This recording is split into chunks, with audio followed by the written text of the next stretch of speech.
Depuis quelque temps, le SYNABEF, syndicat national des banques, assurances, établissements financiers, microfinances, entreprises pétrolières et commerce du Mali, entame une grève de 72 heures reconductible jusqu'au 25 avril.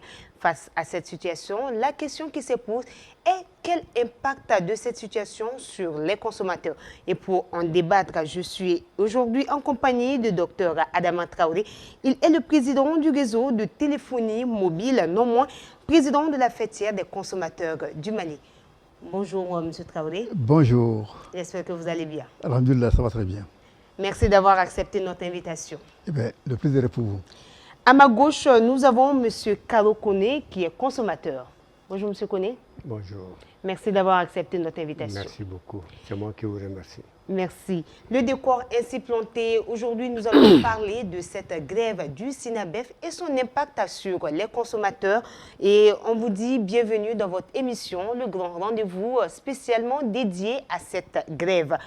Partons des faits, M. Traoré. Le SYNABEF a lancé son mot d'ordre des grèves sur certaines doléances, notamment la réintégration de certains travailleurs de plusieurs sociétés et surtout la libération de 2 de leurs camarades d'Ecobank arrêtés dans l'affaire EDM SA, pour ne citer que ces points. Alors, quel est votre avis à ce sujet? Est-ce qu'il y a lieu d'aller en grève qui peut être reconductible jusqu'au 25 avril? Merci pour la question. Au fait, notre rôle à nous, c'est de défendre les consommateurs dans toutes les dimensions. Ici, le premier constat, je rappelle déjà que ce n'est pas la première fois que ces syndicats déclenchent une grève. Et à cette première sortie, nous avons déjà fait une déclaration, nous, en tant que consommateurs, pour dire que ce n'est pas normal.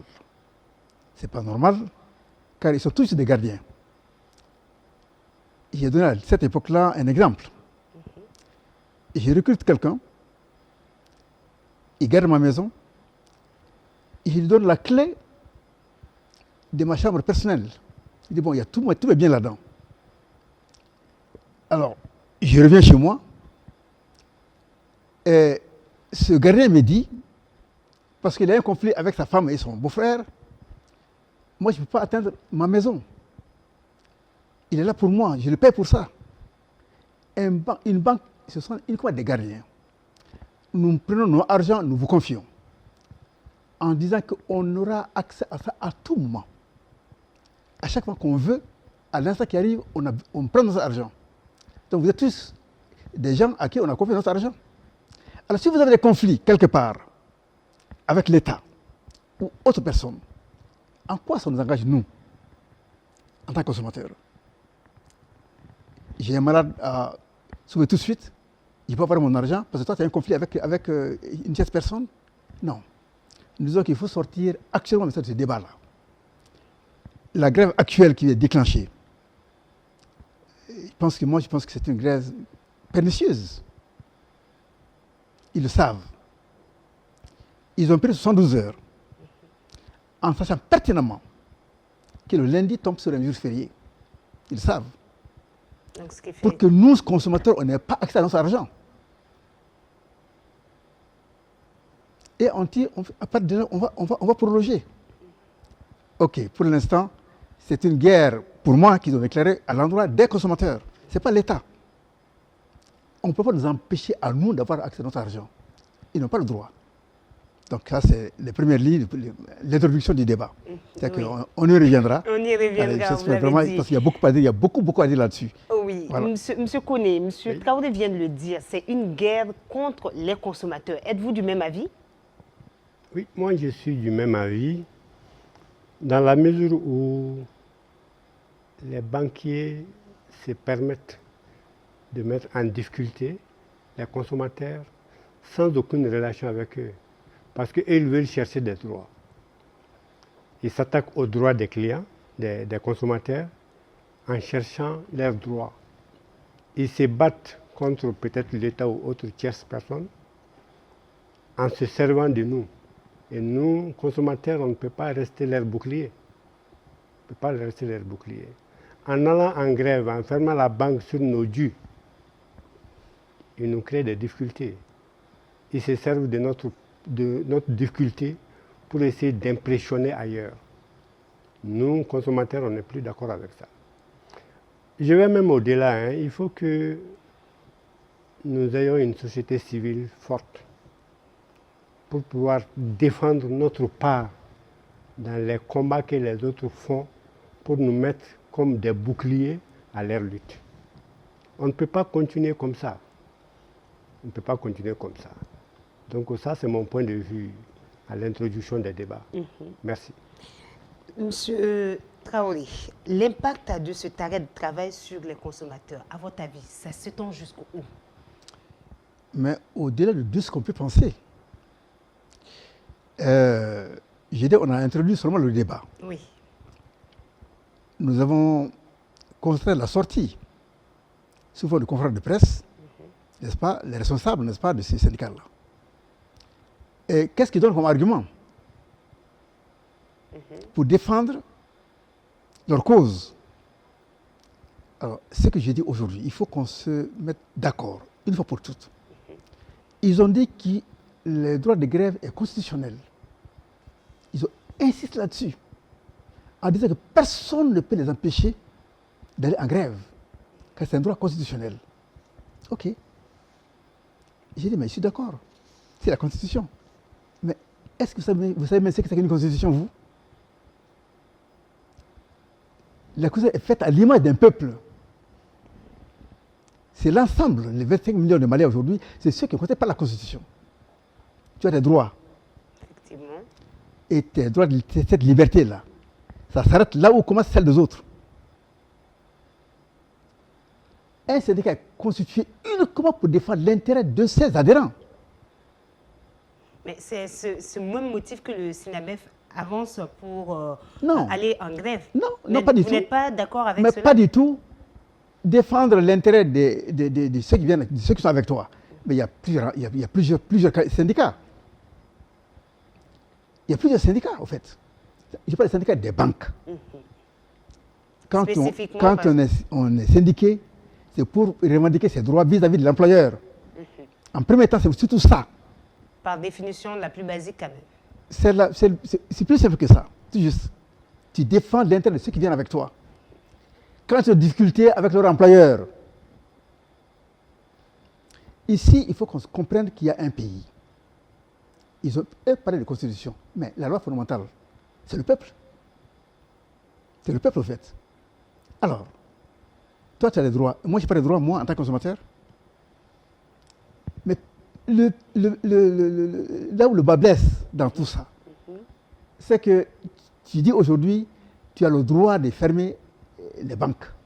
Tu as le droit, tu dis, parce que c'est le droit syndical. Je m'inscris en faux par rapport à ça.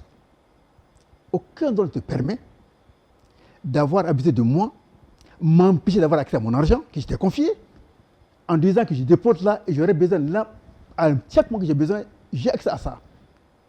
Tu me l'empêches, et pour quelle raison? Aucune loi ne te permet, moi, de m'empêcher moi d'avoir accès à mon argent. Je suis d'accord avec le droit syndical, mais défendez votre syndicat. Mais qu'est-ce qui est en cause? Il y a des travailleurs qui ont des problèmes. Effectivement, c'est l'un des motifs avancés, comme quoi il y a des travailleurs qui doivent réintégrer leur entreprise, qui ont été chassés parce que précédemment, le syndicat avait quand même annoncé une grève qui a été tenue. Mais malheureusement, on a eu écho de certaines entreprises qui ont licencié. Et la grève continue dans le même sens. Est-ce que ça s'inscrit en porte-à-faux avec toute cette situation de vos droits à vous, consommateurs? On est en train de faire de l'amalgame. J'ai fait état de cette première grève-là. Nous, consommateurs, on s'est prononcé. Il y avait un débat à Renouveau TV qui a fait beaucoup de boucan en fait. Oui. On leur a dit arrêtez. Le travail, il a des droits. Moi, je suis employeur. Tu viens un matin pour dire que tu ne viens pas au travail parce que tu es en grève. Il faut que ça soit justifié. Si ce n'est pas justifié chez moi, mais je te mets à la porte. C'est un problème d'égalité. Autant de travailleurs tu as les droits, autant celui qui t'emploie là, il a les droits aussi. Son entreprise a le droit de fonctionner. Tu ne peux pas l'entraver, l'empêcher de fonctionner et dire que tu bellement t'assois ce soir et monter pour dire moi je ne viens pas aujourd'hui, demain je viens. Alors non, Si tu ne viens pas aujourd'hui, demain, tu restes chez toi. Aussi simple que ça. On confond les débats. Ce n'est pas ça qu'on appelle un débat syndical. Non, ça n'a rien à voir. Il y a autre chose en fond peut-être, mais ça n'a rien à voir. Voilà, donc je pense que... Monsieur Koné, êtes-vous du même avis comme quoi ce n'est pas le fond du problème qui est avancé réellement?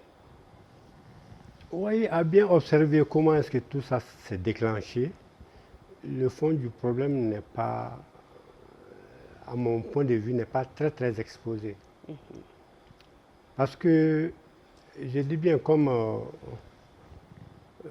le vieux l'a dit, ça ne se justifie pas que les syndicalistes partent en grève à tout bout de champ comme ça, au nom du syndicalisme, disant que c'est un élément de la Constitution. La Constitution est caractérisée par le peuple. Et ce peuple ne peut pas desservir en exploitant la Constitution à ses avantages. Et c'est ce qu'il est en train de faire. Ce qui est en train de se passer. Donc, il n'y a pas de Constitution sans le peuple. Elle est faite pour le peuple. C'est le seul texte où le peuple est demandé pour sa validité, pour sa réalisation.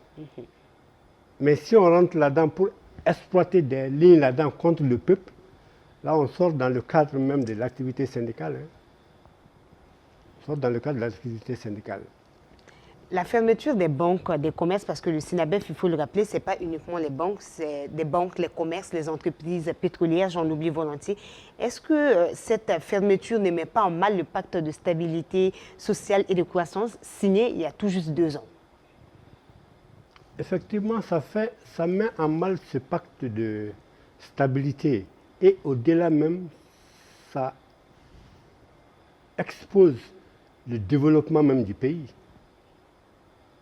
Quand vous paralysez les besoins essentiels des populations, les activités par lesquelles les populations passent pour s'épanouir économiquement, vous mettez un frein à ça, vous empêchez, vous rentrez même dans le freinage même du développement de l'État.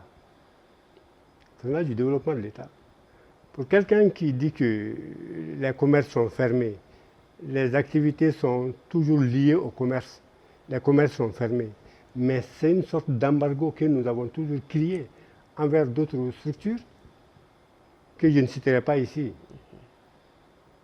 Est-ce que les banques ont le droit, ces structures ont le droit d'imposer ça au peuple parce qu'ils veulent des intérêts par rapport à leur lutte syndicale vis-à-vis de leurs employeurs? Le syndicalisme, c'est une structure créée pour défendre les intérêts des travailleurs contre l'employeur. Donc, si je vous comprends bien, cela ne doit pas engager le citoyen lambda. Le citoyen lambda ne doit pas subir les conséquences. Et c'est nous qui subissons les conséquences. C'est nous qui subissons les conséquences. Ce n'est pas les banques seulement, même l'hôpital tout dernièrement. Il y a eu pareil. L'hôpital qui appartient au peuple, qui est construit par le peuple, où des gens travaillent par la sueur du peuple. On les empêche, les malades, on ne les reçoit pas, qui meurent. Même les militants, les membres militants du syndicat, là, ils sont victimes de ça. Le problème est qu'au Mali, quand une coquille se forme d'une dizaine de personnes, ils se permettent tout au nom des autres, alors que les autres ne sont même pas consultés. Et ils se permettent tout sur le dos des autres que nous sommes, alors que nous ne sommes que des victimes. Nous ne sommes que des victimes. Il faut qu'on mette les doigts sur ça et qu'on essaye d'arrêter ça, On le peut bien, on le peut bien. Les banques ne peuvent pas prendre l'argent des gens, et c'est des moments qu'ils visent, souvent l'approche des salaires et des pensions. Ils profitent de ça, ils prennent d'abord l'argent. Voilà, ils prennent l'argent avec les structures de paye, ils logent ça dans leur banque et ils ferment. Ils ont le droit de faire ça, madame? Je crois que non. Et nous, notre lutte, c'est ça. C'est qu'on ne veut pas ça, on ne veut plus ça. Et désormais, la structure va s'organiser de façon à ce que les consommateurs vraiment disent non à des pratiques comme ça. Docteur Traoré, les consommateurs ne doivent plus être pris en otage dans des luttes syndicales. On a parlé du pacte de stabilité et de croissance, mais on sait aujourd'hui que cette situation met en mal économiquement notre pays. Mais je bondis sur l'occasion, c'est ce qu'il vient de dire. Je connais. Vous savez, à un moment donné de l'histoire, il faut que ce soit nous-mêmes. On peut se porter, il y a une limite à ça. Il a donné l'exemple de l'hôpital Gabriel Touré. J'étais là. J'étais présent. Il me s'est déplacé successivement par là. Mais j'ai dit aux gens le syndicat, dites attention, ce monsieur, je le supporte moi. Il veut une cause où je sais qu'il y a l'arbitraire. Mais c'est un problème de justice. C'est le même cas aujourd'hui. Il faut qu'on respecte la justice de notre pays. Quelqu'un qui est porté au niveau du juge, c'est l'appréciation du juge. Son intime conviction qui est sur la table. Et là aussi, c'est la Constitution qui lui permet ça. Dont il parle là. C'est la Constitution qui permet au juge d'avoir son intime conviction et de prendre les gens, les mettre par rapport à son intime conviction, jusqu'à preuve du contraire. Donc, quand c'est au niveau de la justice, qu'on laisse la justice faire son travail. Je dis ça à l'hôpital. Laissez les juges faire leur travail. Sauf le professeur. Moi, c'est que dans ce débat-là, il a raison. Mais ce n'est pas à nous de trancher. C'est la justice de se prononcer par rapport à ça. Le juge, il a le droit de prendre ses précautions par rapport à un dossier. C'est le seul qui a ce jugement-là. Alors, il n'y a pas d'interférence. Ne confondez pas les choses. Il y avait à la porte deux femmes avec des enfants, pour être réanimées, elles étaient en train de pleurer avec les enfants. Il dit, vous voyez ces femmes-là, les enfants sont en train de mourir pour défendre la cause d'un homme. Tous une telle liberté par rapport à la vie. C'est le plus important. Mais aujourd'hui, que font les fêtières de consommateurs vis-à-vis de toutes ces situations? Écoutez, nous, on se bat. Il y a un État. Ce n'est pas de n'importe quoi non plus.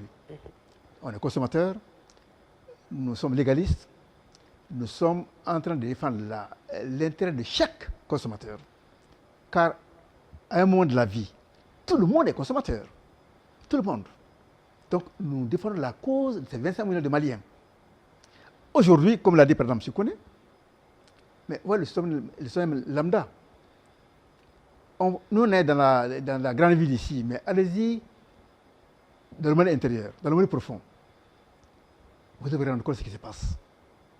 Privé, même une minute seulement, quelqu'un d'avoir son argent, c'est un crime. D'autant plus qu'on sait que la situation sécuritaire n'est pas au point. Au-delà de la situation sécuritaire, j'ai dit, ce qui est là, il faut qu'on soit dans la droite ligne de la légalité. Il se base sur la Constitution. Or, la Constitution ne le permet pas du tout de prendre l'argent de quelqu'un qui ne t'appartient pas, on te confie, le propriétaire arrive, il te dit que je ne donne pas. Et pour quelle raison? Je te confie mon argent, j'en ai besoin, et le pacte qui est entre nous est qu'à chaque fois que j'ai besoin de mon argent, je le vais, tu le prends. C'est ça le pacte. Et un jour, tu t'assois chez toi pour dire que demain, c'est fini. Tu ne veux pas avoir ton argent parce que moi, j'ai un problème avec X. Ton problème avec X ne m'intéresse pas. Ça n'engage pas les consommateurs. C'est pour ça, il a dit qu'il faut une société force. Évidemment, on est en train de s'organiser. Tout va doucement. On est dans ce canevas. On a beaucoup de débats qu'on a enclenchés. Il faut que, comme on dit demain, il y ait une société civile très forte, effectivement, qui puisse empêcher ce genre de situation. Car ce qui est là aujourd'hui, ce n'est pas un débat syndical. Je le dis au fort et je le maintiens. Il y a peut-être quelque chose de plus profond que tout ça. Il a dit, il cherche les moments précis, au moment où ça fait le plus mal, pour fermer le robinet. Un robinet, au fait, qu'on t'a fait confier. Qui ne les appartient pas. Ça ne t'appartient pas, on t'a fait confier. Dès que le petit arrive, tu ouvres, il se sert, il ferme, il s'en va. C'est vrai que ton rôle, ça se limite à ça. Il vient, il prend, tu marques, et c'est fini. Alors maintenant, je dis cette grève-là, honnêtement, c'est une grève de trop. C'est une grève de trop. Il faut qu'à partir de cet instant, que nous, on s'organise pour que plus jamais ça au Mali. Plus jamais ça. Et on va y arriver. Mais ce mouvement d'humeur du SINABEF peut avoir des conséquences. Je reviens là-dessus encore, hein, parce qu'aujourd'hui, le Mali cherche à s'en sortir. Le Mali cherche à ramener des investisseurs étrangers. Est-ce que ce type de situation au sein de notre nation ne nous met pas en mal vis-à-vis d'autres personnalités ou d'autres entités qui veulent venir investir dans notre pays? Mais c'est tout l'aspect économique qui est bloqué. Quand les investisseurs ne peuvent avoir accès à ces fonds, et regardez aujourd'hui dans le secteur du transport, allez-y à la frontière, vous voyez des centaines de camions. Il faut payer les droits. Mais il faut d'abord avoir accès à ton argent pour pouvoir le payer. Il faut payer le transitaire. Mais il faut que tu aies accès à ton argent pour le payer. Donc ça atteint tous les secteurs de notre société. Non seulement nous, société citoyens lambda, on est pénalisés, mais les grandes entreprises le sont encore plus. Donc c'est même l'aspect économique du pays qui est menacé. Alors ensuite, est-ce que c'est un droit, ça, syndical, d'empêcher les gens d'avoir leur argent, de bloquer l'économie? C'est ça la raison d'être des syndicats? Non. Tu défends les droits de tes adhérents, ok, mais de grâce, n'atteins pas la personnalité d'autres. Est-ce que vous partagez ce point de vue quand on sait que le Mali, je l'ai dit tantôt, est un pays considéré pour beaucoup d'investisseurs comme un pays à risque, au-delà de toutes les tensions que nous vivons? Je suis parfaitement d'accord avec mon aîné par rapport à cette perception du blocage de l'économie. Vous avez peut-être dit dans votre question s'il n'y a pas autre raison bien fondée. Je fais un lien avec ces raisons-là et là, c'est les raisons syndicales, des droits de syndicat. Quand les conséquences d'une activité syndicale vont jusqu'à paralyser un pays, ça cherche d'autres conséquences ou d'autres résultats. Qui sont, selon vous? Bon, paralyser un État, c'est paralyser un État. Je vous ai parlé de l'embargo qu'on a subi qui était destiné à paralyser l'État, à créer des problèmes, à créer même l'instabilité. Parce que si on fait une action syndicale basée sur les citoyens, c'est qu'on veut faire révolter les citoyens. Donc, selon vous, c'est... Si les citoyens se révoltent, ils se révoltent contre qui? Pas contre le syndicat, mais contre l'État. Donc, les visées sont pour peut-être mettre l'État en mal. Alors que, dans ces cas précis ici, l'État même n'est pas en cause. Ils ont des problèmes avec leurs employeurs. Aucun syndicat, normalement, n'a de problème direct avec l'État. Ils ont des problèmes avec l'employeur. Mais si l'État est l'employeur, la première discussion d'un syndicat, c'est le dialogue. La première arme d'un syndicat, c'est le dialogue. Mais ces syndicats, leur première arme d'abord, c'est des menaces d'aller en grève. Donc, quelque part, cette lutte syndicale n'est même pas comprise au sein de ce groupement? Bon, même si c'est compris, c'est mal mené. C'est mal mené. C'est mal mené. Quand le syndicat a des choses à chercher, la première chose du syndicat, ça doit être d'approcher et d'engager le dialogue avec l'employeur. Mais si les syndicats commencent par des menaces, des préavis de grève, le dialogue quitte son assiette, ça devient une occasion de pression.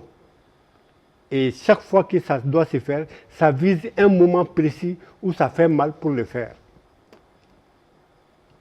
C'est là où vous dites... Mais si les conséquences tombent sur nous, consommateurs, on doit quand même faire voir ça, faire comprendre ça et nous mobiliser à ce qu'on ne soit plus les victimes vraiment de ces situations-là. Et c'est ce qu'on va faire, c'est ce qu'on arrivera à faire. On va s'organiser à ça et on arrivera à ça.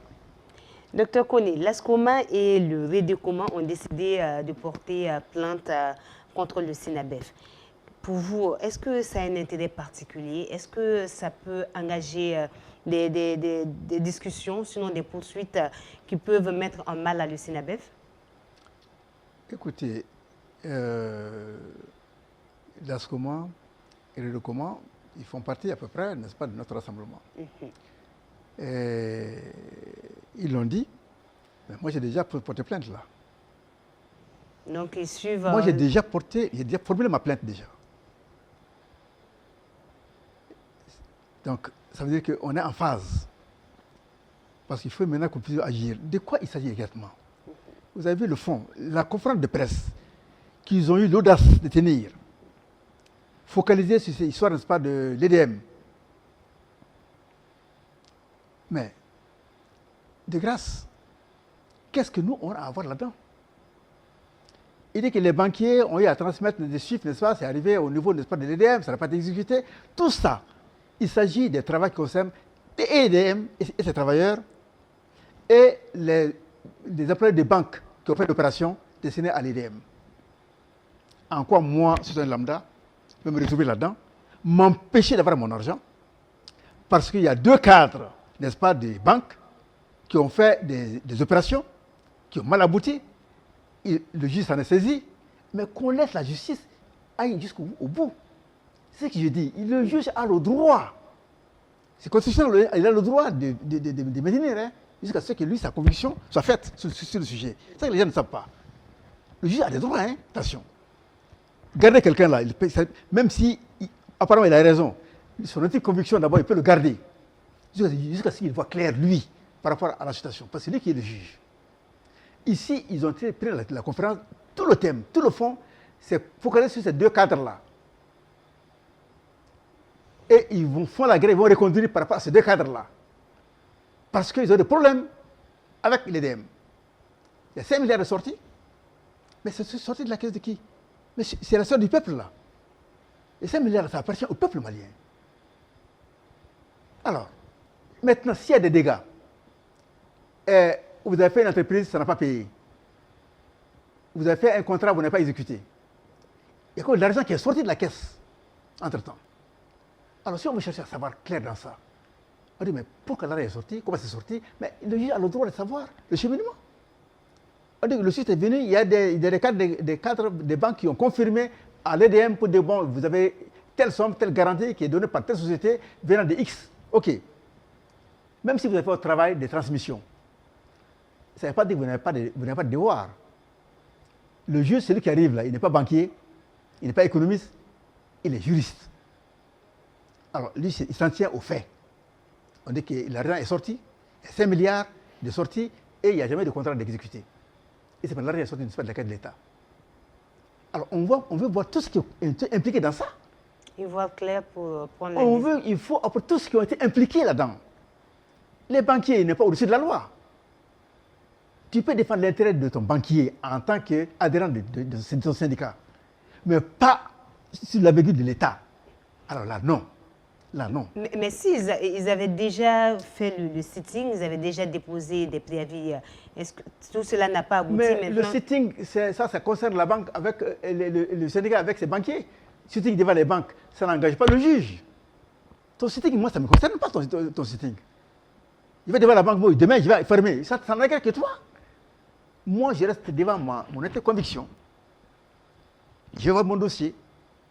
Quand je situe la responsabilité de chacun, je vois qu'effectivement, je peux leur donner la liberté, je le donne. Mais je ne vais jamais donner la liberté par rapport à une pression. Donc, à votre avis, ça... C'est ça que qu'on a dit là. C'est-à-dire, au fait, ils veulent faire une sorte de pression pour aboutir, n'est-ce pas, à un résultat. Donc, ils ont déclaré la guerre. Avant tout, c'est eux qui ont déclaré la guerre. Parce qu'ils allaient faire des sittings devant les gens. On n'est pas d'accord. On n'est pas d'accord par rapport à quoi? Parce que seulement un citoyen a été arrêté par un juge qui est de son rôle. C'est nous qui l'avons mandaté pour ça. Quand ça ne va pas, il prend tout le monde, il écoute. Bon, quand j'ai écouté tout le monde, mais avec tout ça, je n'ai pas ma conviction. Il garde. C'est ça que la Constitution lui permet de faire. Au même droit que la Constitution permet aux syndicats de faire la grève. Tout comme la syndicat lui permet de faire la grève, cette même Constitution permet au juge, sur son ultime condition, de garder un citoyen. Jusqu'à ce que sa condition soit faite. D'accord. Alors, docteur Traoré, jusqu'où ira ce bras de fer entre le SYNABEF et le gouvernement? Bon, ça c'est, on dit pour l'instant, SYNABEF et le gouvernement. Ce n'est plus le SYNABEF et le gouvernement. Hein. C'est même le SYNABEF et la population malienne. Tous ceux qui ont un compte en banque, C'est eux tous maintenant en face du Sénégal. Ce n'est pas l'État. On cherche autre chose. On veut amener cette population à la révolte. Il reste le mot, hein. C'est ça, en fait, ma compréhension. On veut tout mettre en œuvre pour qu'il y ait un mouvement.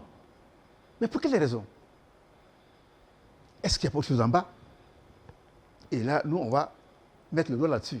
Une chose est sûre, on ne va pas nous utiliser, nous, consommateurs, pour aller semer des brouilles, semer la pagaille, pour déstabiliser un régime.